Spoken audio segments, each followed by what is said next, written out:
महाभारत की नौबत आई थी। शकुनी, जिसने अपने परिवार का अंत अपनी आंखों से होते हुए देखा, हस्तिनापुर में कौरवों का अभिभावक बनकर बदले की आग में लगातार जल रहा था। उसकी चालाकी और धोखे से पांडवों और कौरवों के बीच में महाभारत का विनाशकारी युद्ध छिड़ा। क्या शकुनी का प्रतिशोध सही था या उसने अपने ही परिवार को विनाश की ओर धकेल दिया था? नमस्ते, मैं आरजे कार्तिक आपका स्वागत करता हूं सीखो ऑफिशियल शो महाभारत के किस्से में। शकुनी गांधार के राजा सुबाल का पुत्र था। गांधारी का छोटा भाई था। अपनी विलक्षण बुद्धि के कारण वो राजा सुबाल को अत्यंत प्रिय थे। गांधारी के धृतराष्ट्र से विवाह से पहले ज्योतिषियों ने भविष्यवाणी की थी कि उनका पहला विवाह संकट में। इसीलिए गांधारी का जो प्रतीकात्मक विवाह था वो एक बकरे से करवाया गया था और बाद में बकरे की बलि दे दी गई, जिससे कि गांधारी विधवा मानी गई। यह रहस्य धृतराष्ट्र को बहुत बाद में पता चला, जिससे वो क्रोधित हो गए और गांधारी के पिता राजा सुबाल को उनके पूरे परिवार सहित अपने यहाँ के कारागार में डाल दिया। कारागार में परिवार को केवल एक व्यक्ति का भोजन दिया जाता था, जिससे सभी को भूखे मरने की स्थिति का सामना करना पड़ता था।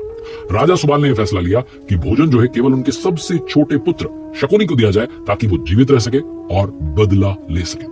सुबाल के सभी पुत्रों की मृत्यु हो गई और शकुनी ने अपने ही परिवार का अंत अपनी आंखों के सामने होते हुए देखा। मरते समय राजा सुबाल ने धृतराष्ट्र से आग्रह किया कि मेरे सबसे छोटे बेटे शकुनी को आप छोड़ दीजिए। धृतराष्ट्र ने इस मांग को स्वीकार कर लिया और शकुनी को छोड़ दिया।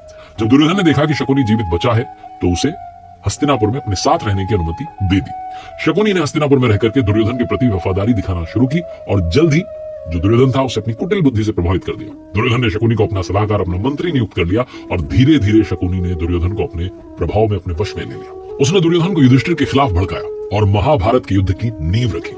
शकुनी ने धीरे धीरे गांधारी और धृतराष्ट्र को भी अपने वश में कर लिया और धृतराष्ट्र को पांडु के खिलाफ षड्यंत्र रचने की सलाह दी। शकुनी ने पांडवों के खिलाफ कई षड्यंत्र रचे। उसने दुर्योधन को भीम को विष देने और उन्हें गंगा में फेंकने की योजना सुझाई, लेकिन नागराज वासुकी ने भीम को बचा लिया और उन्हें सहस्त्रों हाथियों का जो है बल प्रदान किया।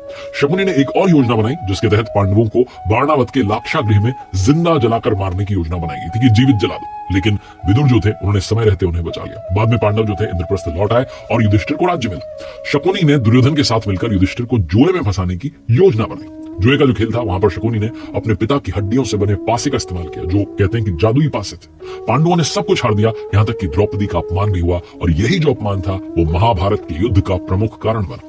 महाभारत के युद्ध में शकुनी ने दुर्योधन का साथ दिया।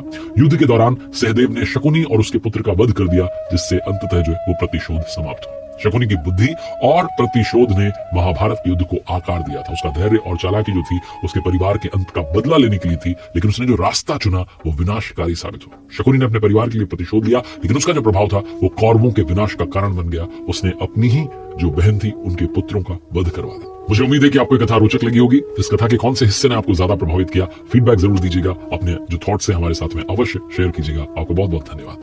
मेरी यानी आरजे